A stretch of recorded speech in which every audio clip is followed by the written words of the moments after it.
our students here at Marist College, but we're really thrilled to have some external visitors. We have going to actually review the other schools that have already indicated they're going to be participating. That's on one of the slides. So hopefully some of them are with us today. I know for a fact some are, and we welcome you to our campus. And we're super excited that you're going to participate this year. We don't want this to just be a Marist College event, although we love you students from Marist College.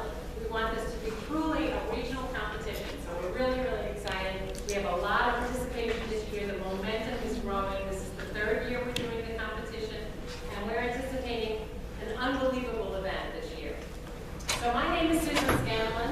I'm the Director of Corporate Outreach for the School of Computer Science and Mathematics, and somehow I found myself in the position of coordinating along with a wonderful team back there, this business plan competition. And it all started with a grant, an NSF grant that I partnered on with SUNY Albany, the College of Nanoscale Science and Engineering, where they run the premier New York State business plan competition. And that has grown and snowballed so dramatically that we now do these regional events in every single region of the state, and we feed the state competition with the best and the brightest entrepreneurs. So I'm going to explain how this all works tonight. So again, welcome, and what we're going to do today is I'm going to just go through some of the logistics of the event, how it all works, because we are sort of bound by the state rules, how the state competition works. And then we're going to spend some time with our senior librarian, who has graciously volunteered her time to talk to you about how to research in the market, how to look at the competitive landscape. She even provided some tools and resources for you, and we're going to take you on a tour of those resources, and you'll be able to use them for your business planning. Okay? So we're going to start by just reviewing some of the logistics of the business plan competition, and these slides are up on the website. So just quickly, I want to review the website. Okay, it's www.marist.edu/the initials for Mid-Hudson Regional Business Plan Competition. I couldn't make it any more complicated, could I? So it's MHRBPC, and that will take you to the website, which looks like this. Okay, and the website does have some wonderful information about our past events. It gives you the information about our various partners, and what I consider partners are the schools that have indicated interest in participating. Those are our partner schools, and I'm hoping that grows so dramatically that I can't fit them all on the screen. So we're going to show you a slide of those partner schools, but they're all down here. There's sponsor information. We're hoping to build up our sponsorship. There's information about our judging panel. The team application is in here, so when you need to fill out your application, you'll find it on the website. And then the info session is this, what we're going to do tonight. So we're taping this tonight, and we're going to put it up as a YouTube on this site, so you can watch it, share it with your friends, share it with whoever couldn't make it tonight. And there's also the slides that I'm reviewing tonight are already up here, so you can always have access to them. And our senior librarian, Catherine, will be reviewing the Pathfinder, which is the resources that you will have at your fingertips. There's also some frequently asked questions and other things that are available to you to look at. So let's go on and take a look at the competition. So these are the schools that have so far indicated that they are going to be participating. And there are 12 of them, so we're really excited. And I'm sure there will be more as time goes on. So we have Marist College, we have New Paltz, Vassar, Dutchess Community College, Mount St. Mary. We've received already 8 applications for Mount St. Mary already, and the application deadline is not until mid-March. We have SUNY Ulster, SUNY Orange, the Culinary Institute, Westchester Community College, Mercy College, Sullivan, and West Point Military Academy. So we're really excited, and we anticipate a really competitive landscape. And these are, I hope you don't mind, folks, but I added your names as my champions. I have some contacts at each of the schools that I'm working with, and I collect this data so that I can haunt you forever, every year. And I have your email addresses, and I will be sending you notifications about the competition every year, and we hope this thing just keeps snowballing and growing year over year. So thank you to all of these folks. I do want to introduce our planning committee. Well, they're eating, so their mouths are full, but we have David Gatt,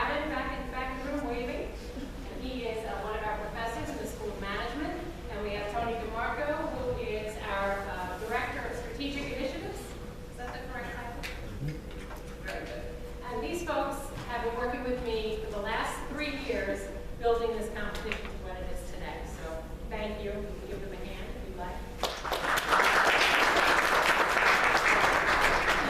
Okay. And we thank all the other external regional champions. So let's talk about the eligibility requirements for the competition. This is important. And again, these come directly from New York State, because the winners from the regional competition will be competing for big, big bucks at the state competition. And the state competition is really amazing. It's an amazing event, so we'll talk about that. So this is open, this competition and the state competition is open to all students in New York State. And our competition is open to all students within the Mid-Hudson region, which is a 7-county region on the little map over there. And it must be, you could be a graduate student, you could be, a doctoral student, you could be a student going for an associate's degree, you could be a student going for a bachelor's degree, you could be a student at any level in terms of your education path. Okay, you just simply have to be a student and you have to be enrolled within the 2014 to 2015 academic year. So even if you graduated in December of 2014, you are eligible for this competition. So if you have friends or colleagues that are in that position, please make sure they understand they are eligible as long as they were a student sometime during the 2014-2015 academic year.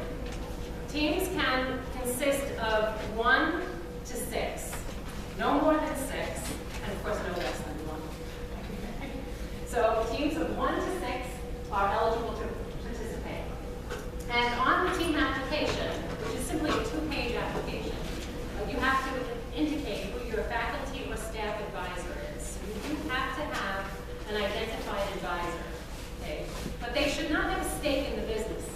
And this has to be 100% student-owned, so they don't get a cut. Okay? At least we don't want to know that. We get a faculty or staff advisor. But they should be there offering you guidance and advice and support along the way. All of the ventures need to fall into one of these 6 categories. And I can't imagine that there would ever be a venture that didn't fall into one of these 6 categories. And on one of the slides, I outlined how these categories are defined. And sometimes it's a little dicey. I find at the state level it gets a little bit confusing, and you'll see as I go through some of these categories.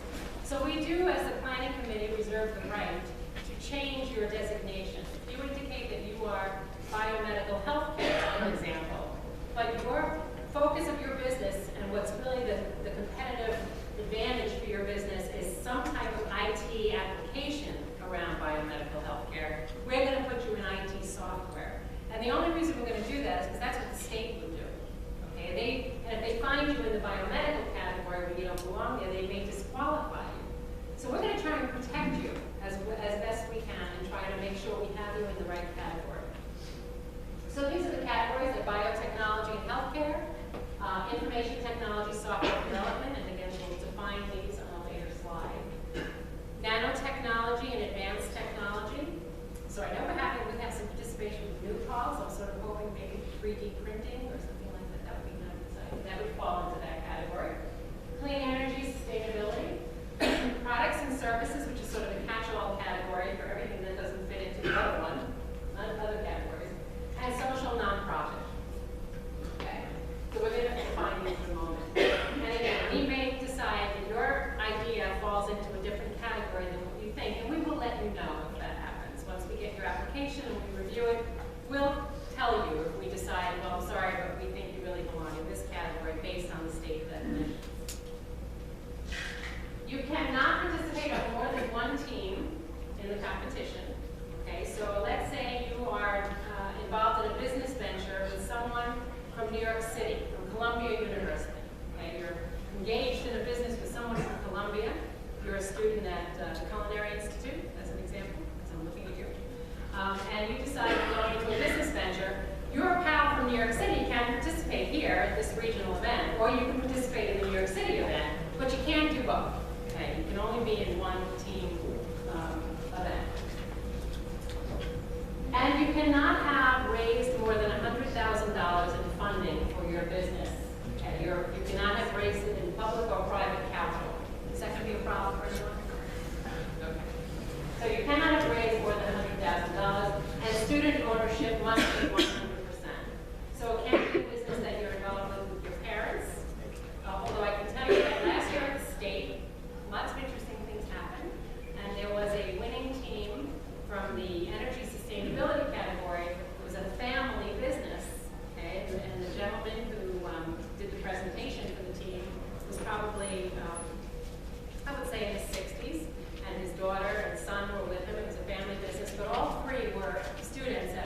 Broome Community College. So he actually went back to school, and I don't know if he went back to school just to compete with competition, but they actually did win in their category. So they won second place. But they were students, and therefore they were eligible. So student ownership must be 100%. So here are the categories, and we're going to go through this. I think it's important, and again, these slides appear on the website, so you can go through this at your leisure. You can read it carefully. But biomedical healthcare is any idea, technology, product, and/or service that relates to healthcare, biomedical, pharmaceutical, and/or life science applications. For example, a new method for testing pharmaceuticals, a natural, these are real groups that presented at the state level. A group that put together an all-natural mosquito repellent in 4 third-world countries, probably, or perhaps not, because that would possibly be in the social nonprofit category. We had a team that participated at the regional level that made it to the state, and they were a CPR training services company. I believe they were from SUNY Orange. They were from SUNY Orange. I know you're participating with that. Also, physical therapy, massages, all different kinds of things that fall into life sciences, and these were real examples. Energy sustainability is any idea, technology, product, and/or service that relates to energy, clean energy, renewables, energy efficiency, sustainability applications. So, for example, a composting subscription service, somebody that presented at the state, LED manufacturing technology, lithium-ion batteries, clean energy crowdfunding service. Information technology and software. This is the one that gets any idea, technology, product, and/or service that relates to apps falls into this category, unless it's a social nonprofit. Okay?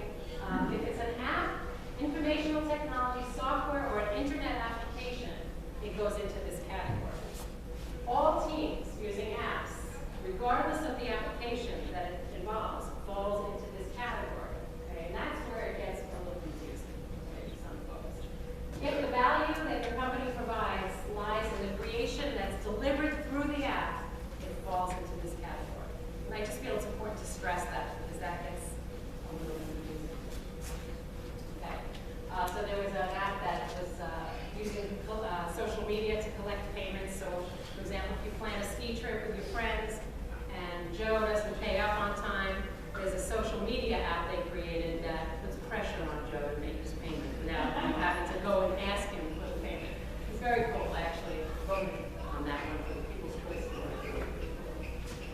Then there's nanotechnology and advanced technology, any idea, technology, product, or service that relates to material science, nanotechnology, semiconductors, advanced hardware, optics, electronic applications that are not applicable to biomedical healthcare.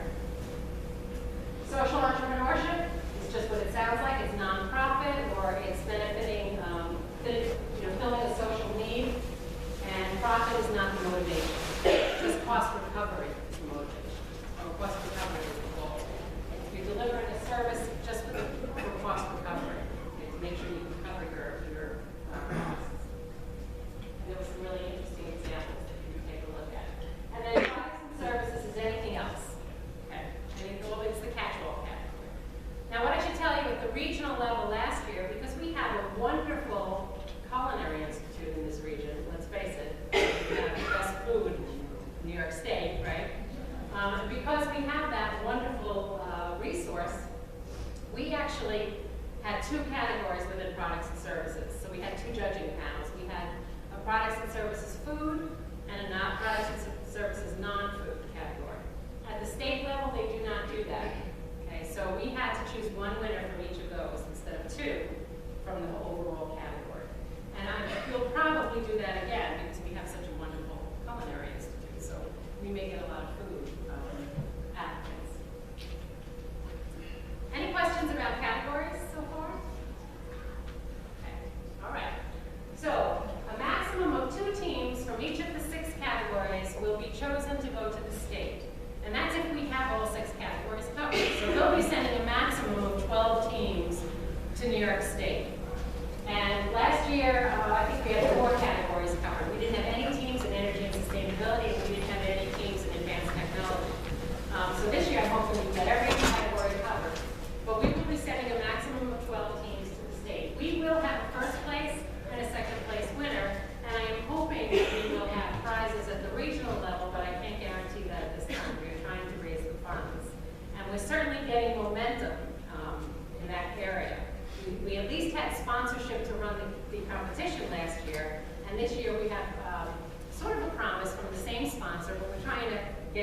more so that we could actually give you some cash prizes at this level of competition.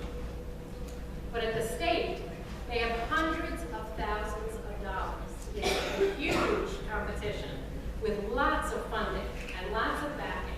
So the grand prize winning team last year took home $100,000, $50,000 in cash, and $50,000 in in-kind services, accounting services, legal services, IT services, that type of support. So there's a tremendous amount at stake at the state level. Now, let's see if this works. I'll show you the winning teams. Oh,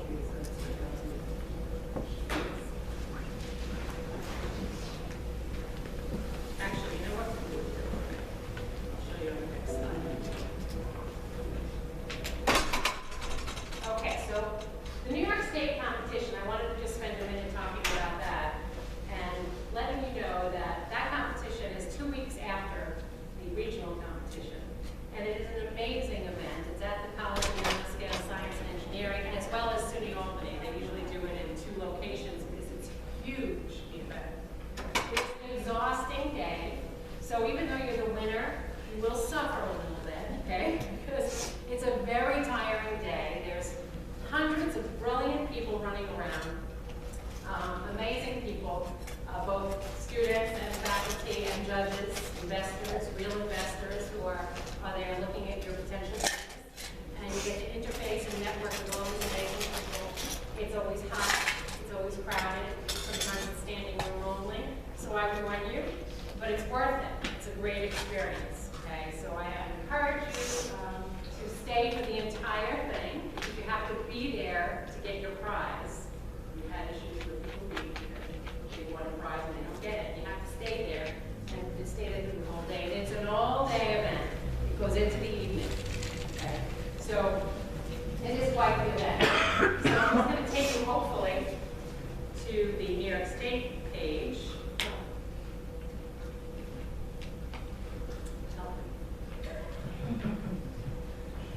He's a plan.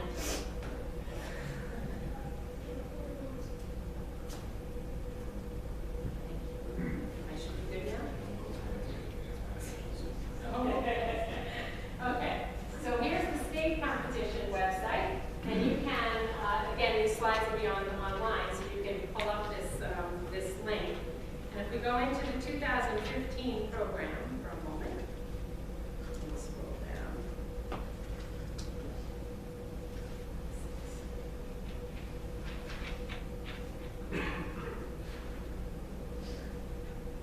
Hopefully we have audio. First, I'll show you the winners from last year in each category.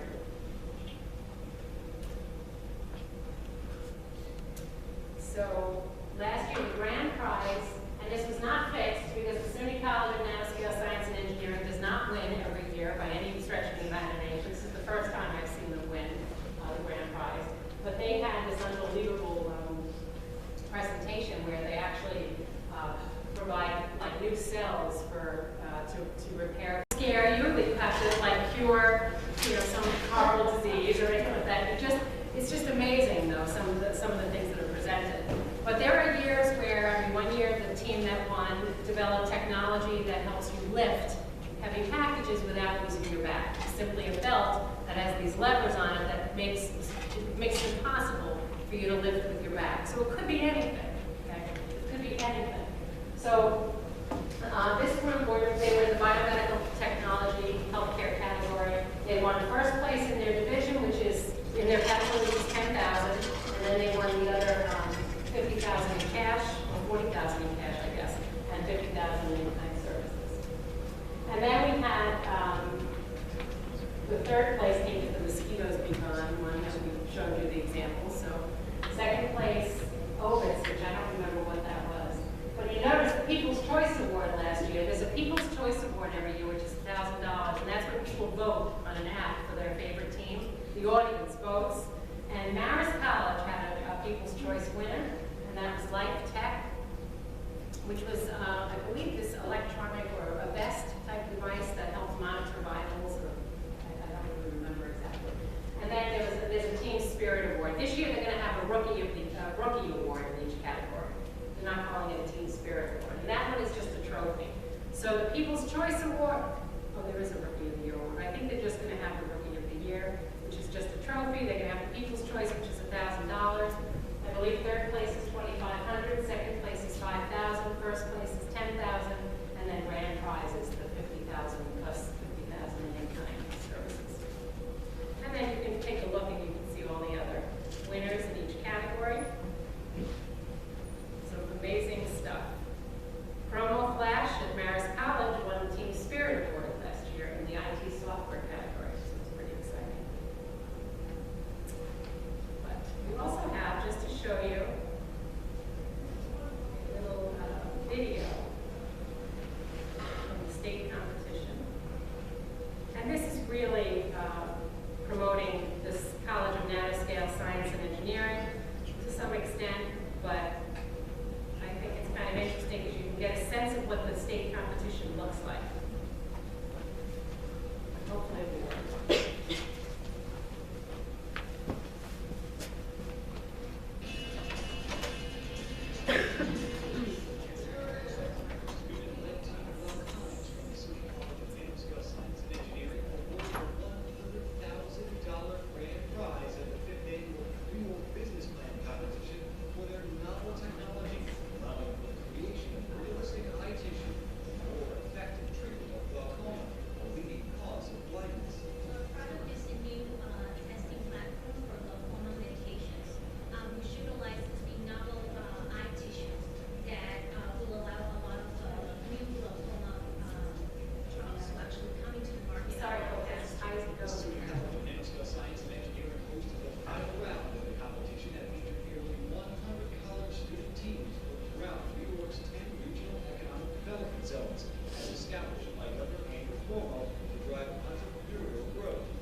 Throughout the competition, student-led startups from 60 New York colleges and universities pitched their business plans to venture capitalists, angel investors, investment bankers, and seasoned entrepreneurs.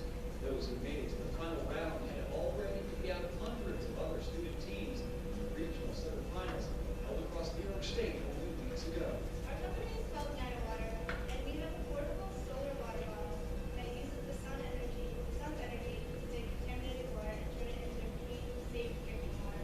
And we're aiming to give it to people without The competition is fantastic. It's a privilege to be here. We're super excited. You couldn't have done any of this without the help of CMC. Obviously, the research done here is world-class, and the resources that are located here are also world-class. Out of the 6 categories, teams from CNSE took place in 2, in addition to earning the grand prize. The competition offering exciting opportunities for New York students, powering entrepreneurial growth by the next generation of innovators.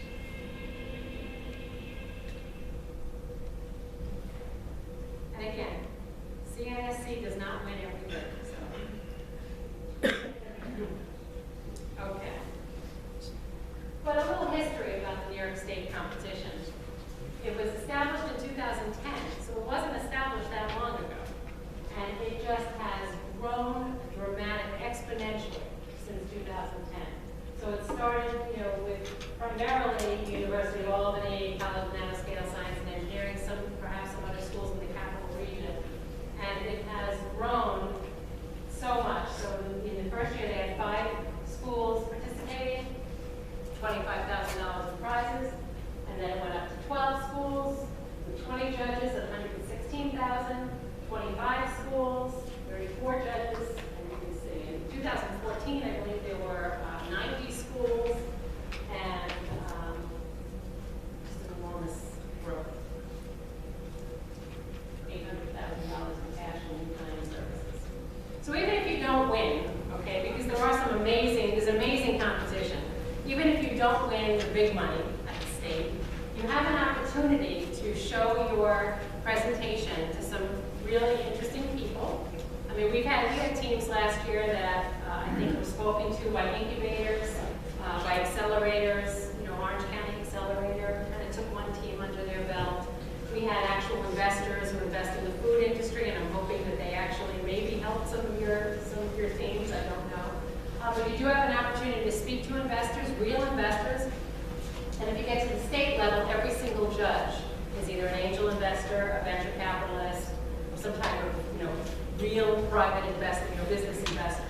At the regional level, we have a lot of business consultants and investors. Our business consultants are very, very experienced with startup endeavors, and they give you great advice. They can give you great feedback. They can really help you to bring it to the next level.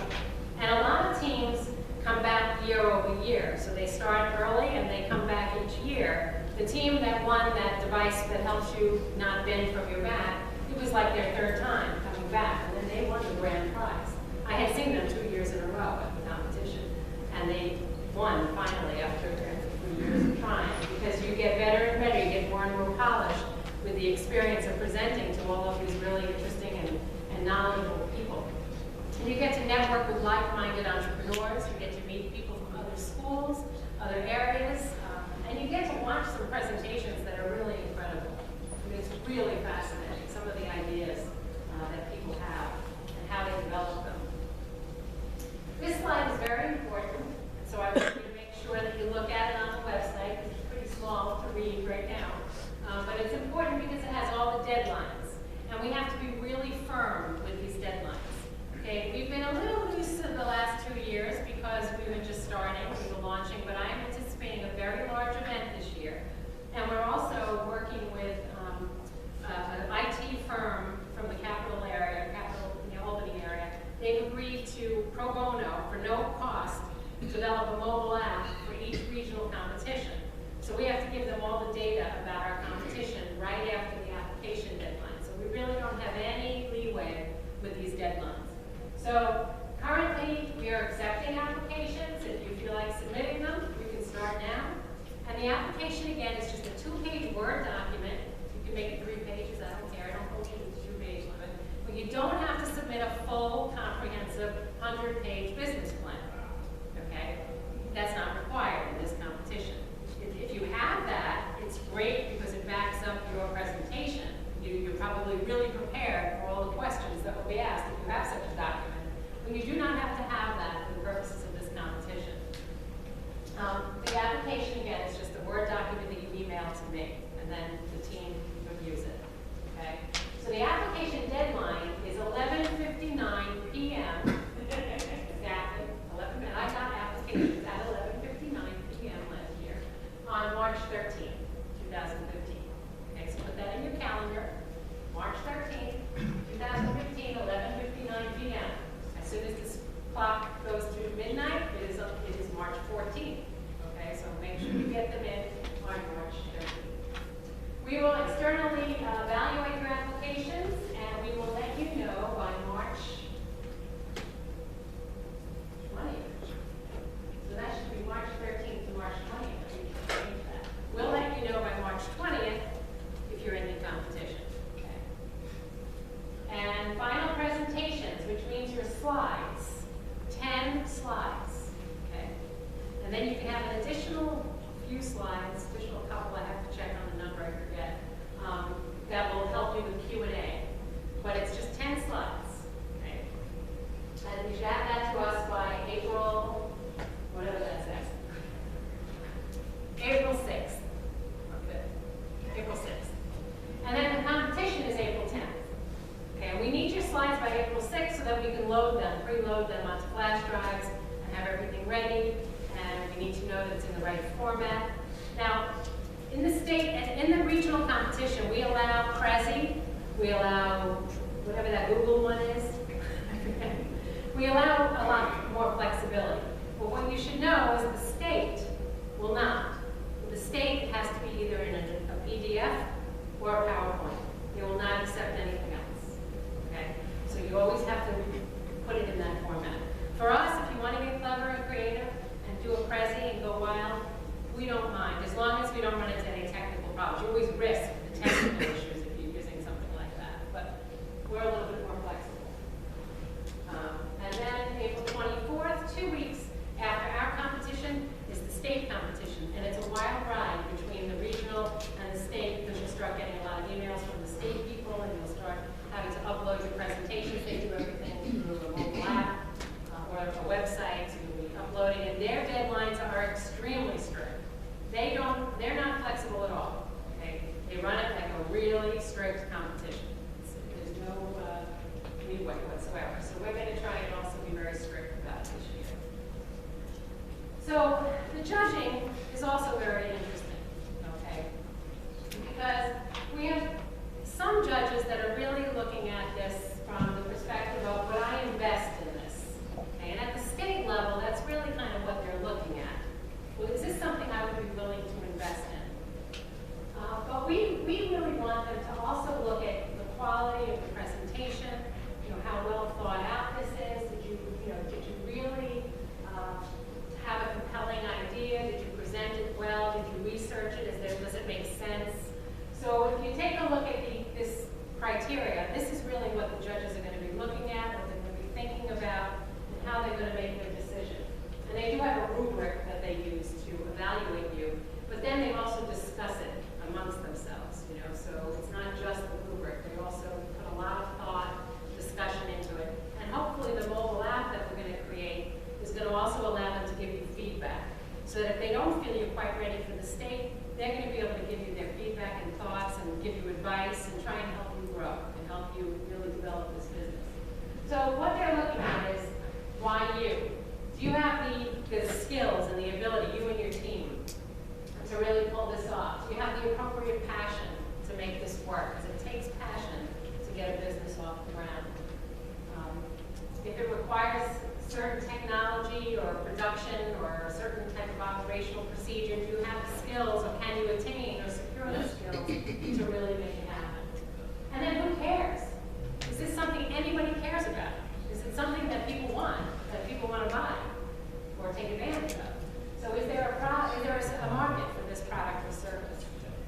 And if you already have potential customers, you should bring that up in your presentation. That's a powerful, powerful thing. So it's great if you can talk to people and say, look, I've already got people lined up to buy this stuff. I've already talked to, and I will show you one example from products and services last year that won the first prize in that category in the state.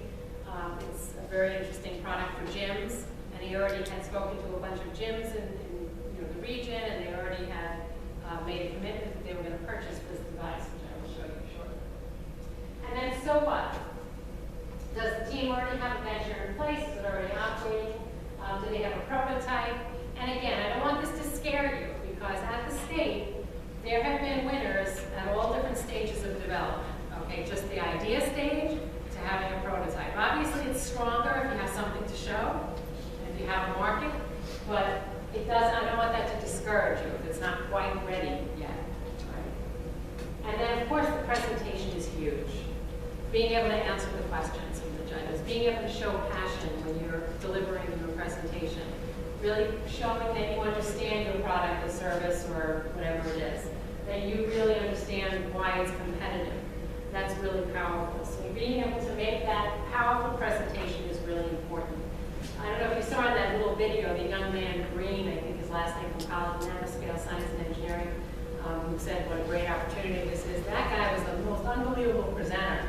Everybody was ranting and raving about it. He developed some LED light bulb that decreased the number of defects in the LED light bulb. I didn't even understand what he was talking about. It was that complicated, but he did a great job presenting it. And that went a long way to helping him win.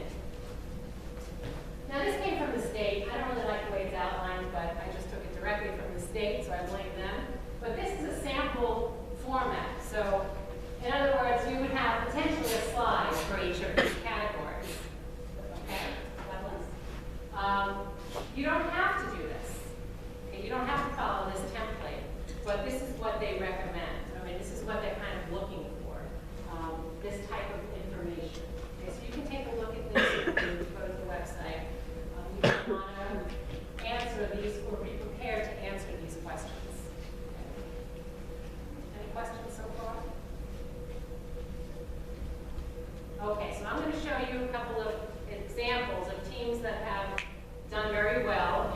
state competition. This team, hopefully I won't get hung up. Here we go. This is Word's Eye. And Word's Eye, I was actually in the, I was a moderator in the IT software category, so I watched this presentation, and then they actually won the grand prize, so it was pretty cool. But this person, it was a two-person team from Columbia University, and they were PhD students. So what you need to know is you're competing with students in associate degree programs, bachelor degree programs, doctoral programs. And this gentleman had, 20 years of experience out in the world, and then went back for a doctoral degree. So you're competing with all different levels. But that's the first year I saw a graduate student win. And I've been there, and the undergraduates won the other years. So I don't want that to discourage them.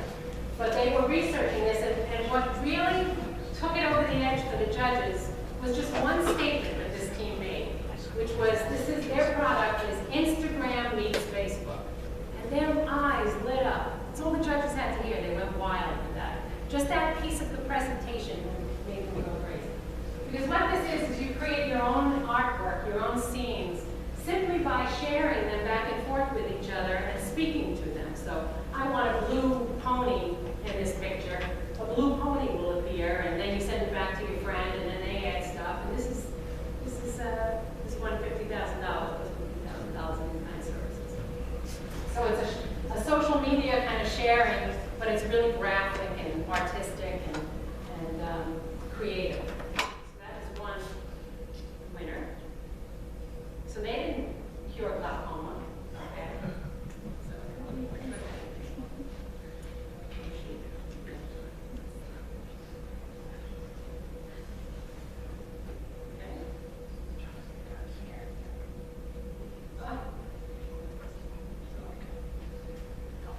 This is the one I love, in the products and services category from last year. And this young man is from Red Hook, from the local area, but he was going to school at Ithaca College. He's a physical therapy student, and it's called the Kettle Shell.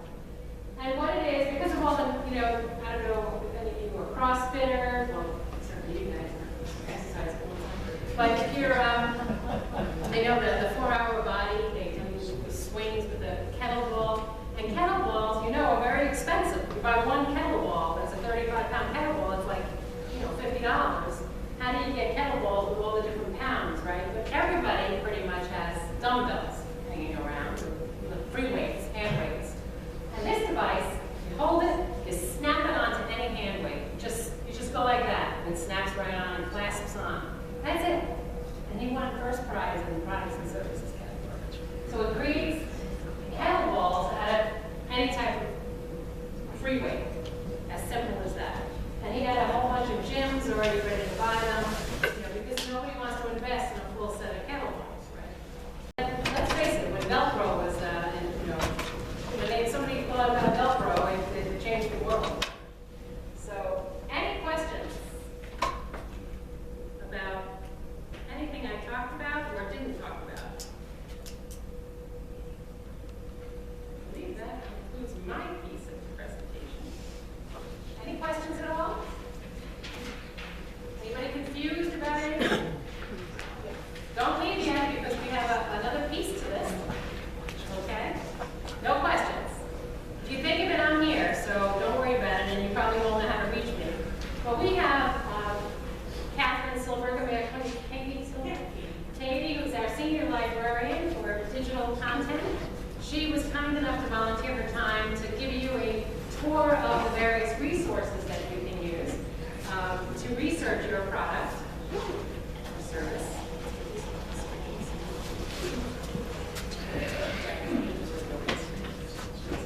Yes, absolutely.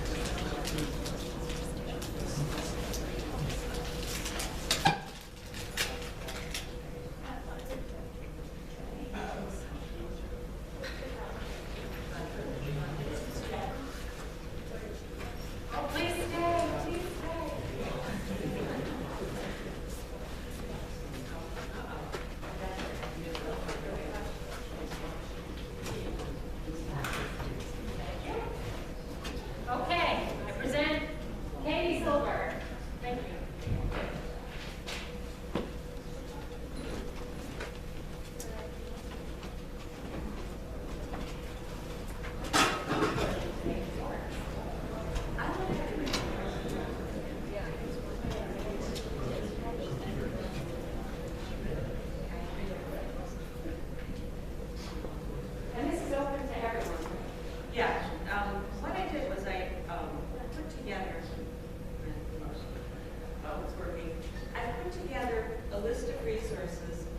that you will find at any of the institutions participating or that are completely open access. I actually went through all, I don't know, 8 or 9 institutions and looked to see,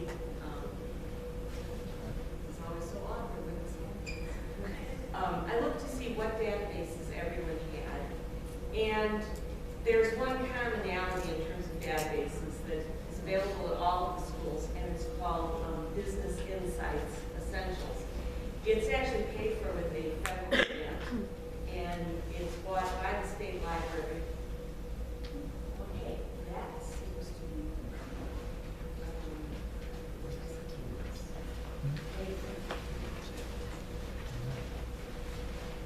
I can do this. Just talk about it. How unfortunate. Yeah.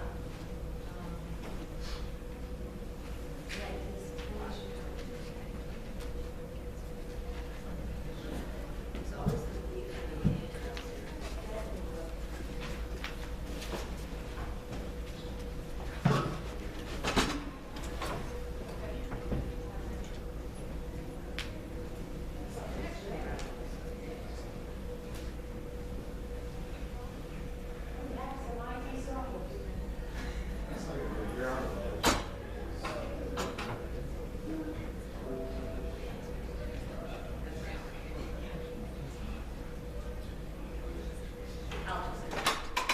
So anyway, when you come into the page,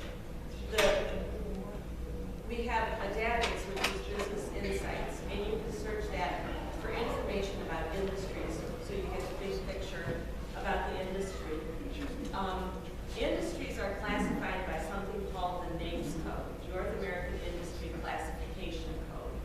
And whatever industry you're going into, you want to sort of find out what that NAICS code is, because you'll use it in a number of situations, and that's NAICS. They're 6-digit codes. One of the things you can do with Business Insights is you can do a search in a NAICS code area and then limit it by characteristics such as geographic region, the size of the revenue, the number of employees, so you can get a sense of what competition might be out there or what companies are out there that might be doing something similar to what you're doing. They also index trade journals, so you could read some articles that would give you an idea of what is happening in a particular industry.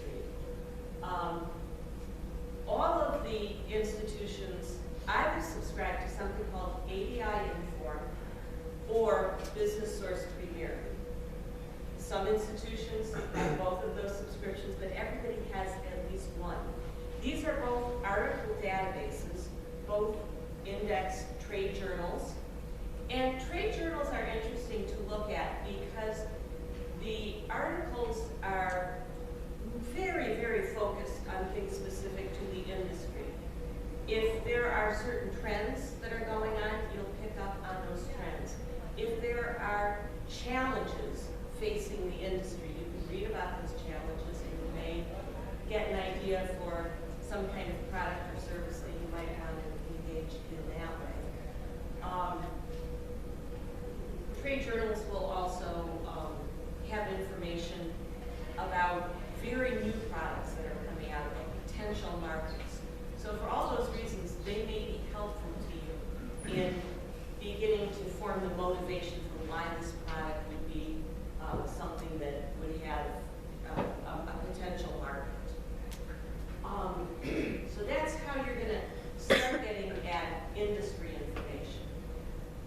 The other place that provides industry information is the Department of Census. The Department of Census collects nationwide statistics. Oftentimes, the data collected by the census is then repackaged by other vendors into expensive databases. But the fact of the matter is, we have all paid for it through our taxes, and it is available at no additional cost. And there are two sorts of things that you want to look at. There are county business patterns. There's an economic census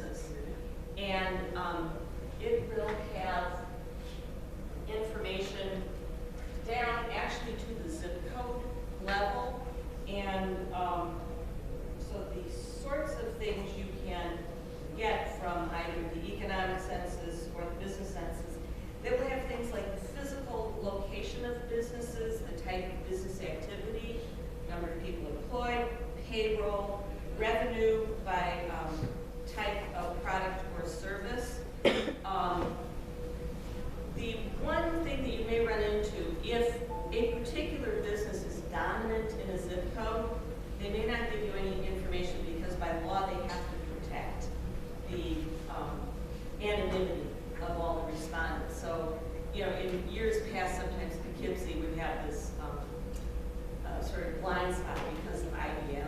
If they had reported any of the information, everyone would know, oh, that's IBM, you know, in terms of information technology. But for, you know, smaller businesses in the aggregate, you will find very useful information. Another part that you can get is called the economic census. Of the economic census is the commodity flow survey. And it basically talks about where things are being shipped around the country. How long does it take to get things from point A to point B? They have a survey of business owners that provides economic and demographic characteristics for businesses and business owners. And data are provided by gender, ethnicity, race, veteran status, by NAICS code, kind of business, employment, and receipt size. Then there is also the annual survey of manufacturers, which is an estimated database rather than sort of coming after the fact. So it's slightly more current, but it is also an estimate, not an actual thorough census. And from the annual survey of manufacturers, you get employment, payroll, cost of material, operating expenses, values of shipment, value added by manufacturing, capital expenditures, fuel and energy use, and inventories. So there's a lot of information in these census databases. In the Pathfinder, I have some links that will take you directly to the Department of Census Products. Everything is also included in something called the American Fact Finder. The American Fact Finder is not extremely easy to use, but it's not bad. Once you have invested time in figuring out how to work with American Fact Finder, you may want to just stick with it for both the business data and then what I'm about to tell you, the demographic data. Let's see if we rebooted it. Okay, let's go. And let me just mention right now, you want to get to know the librarians at your institution. I'm telling you about things that are available to everyone at all of the institutions. Every one of the institutions participating has their own suite of business-related databases. So one of the first things you want to do is find the librarian. Find out what your institution offers you in addition to what we have here. I wanted to give everybody something to start out with. If you need help using American Fact Finder, the librarians are going to know how to do it at your home institution. So the other component that you get in American Fact Finder, in addition to the business information, is demographic information. That is going to be helpful to you in determining where your customers might be. Is there a market for this? And there are sort of two things that are happening in terms of this information. You all know about the decennial census that is conducted mainly to determine representation in the House of Representatives, but they also ask a lot of other questions like age, sex, race, housing units, family type, household type, and relationship, vacancy status. So they get a little bit more other than just, you know, are you voting age people? And that's done once every 10 years, and the effort they make there is to count everyone. They really want to count everyone, so everyone gets a census form to fill out. There is something called the American Community Survey that is done every year, starting in 2005, and it's a sample database. So they're looking at a couple 100,000 households that they have somehow determined are representative, and they're following that information. American Community Survey is useful to you because it's going to be fairly recent information. It's published in 1, 3, and 5-year intervals. So when they have 5 years combined, the estimating is likely to be more accurate. You mathematicians out there know this. 1 year is going to have the value of recency, but it's going to be a little bit more statistically variable. So It's useful. It has a lot of what I just listed for the decennial census, plus it will give you information on income, education, poverty, household size and competition, health insurance, disability, mortgages. Oh, I appreciate this. Is it? I couldn't get a link on it. I couldn't get it on my phone either, so. Okay, something.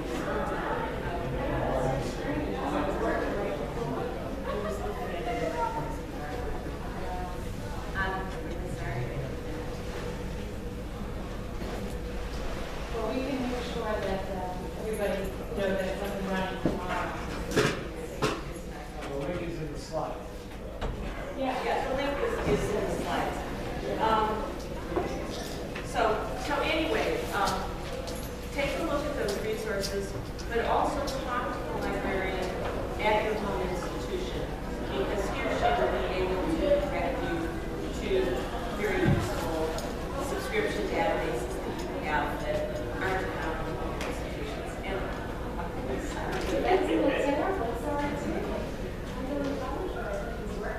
yeah, well, I think it's And it was a beautiful thing. It's an absolutely beautiful thing that she did. So that's too bad. It seems like the connection is just timing out here in general, though. Network. I was on Yahoo. You were on the network? Yeah. Oh, it's just the link. I see that link. Well, we'll make sure we correct it, and we'll show it to you. But it's pretty self-explanatory when we get on. Yeah, there's some text on there that you want to read. But you guys are achievers, you're good people who are going for something extra. So I put some narrative in there just because I figured you'd read it and it is useful. Yes, so thank you for that. We apologize for not being able to take you on a tour, but you'll be able to figure it out when you go in there. So we'll check that out tomorrow and make sure it's working. Any questions at all about the competition? Yeah, I just got it again now. Well, so maybe now it's working. There's no way we have a. Let's try it one more time. Unless you have,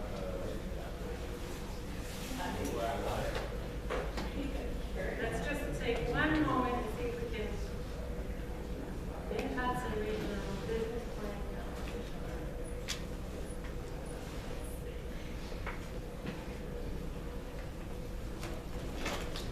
I think maybe the snow is coming.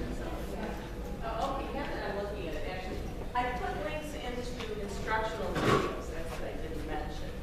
So, for example, on the page about industry, where I talk about business insights, there's like a 2.5-minute video. It's worth 2.5 minutes to look through because it goes through all the different sections. And for American Fact Finder, there is a virtual tour. And another link I put in there was, how do you cite tables and maps that you create with American Fact Finder? So that should be useful. And, okay, now I'm glad I'm looking at it. The other thing I did was I linked to one eBay book that is in the eBay collection, and I think all the institutions had a subscription to eBay, and this is called Business Plans That Work. And then I also linked, this sounds kind of cheesy, but it looked good to me. There is a PDF called The Plan, a step-by-step business plan workbook that MasterCard Working for Small Business put together. It's a little freebie, and it's about 20 pages long, but it looked useful. And then also a business plan preparation, tools for writing business plans from the Leeds School of Business at the University of Colorado. So, you know, it's just to give you a flavor of what may be available in terms of putting together business plans. And the last tab then is a lot of tutorials for working with the census. And you know, they've done a good job of walking you through different types of tables. So depending on what you want to pull out, you would use one or another video. You're not going to ruin Friday night by watching these videos instead of, you know, going out and having a good time. So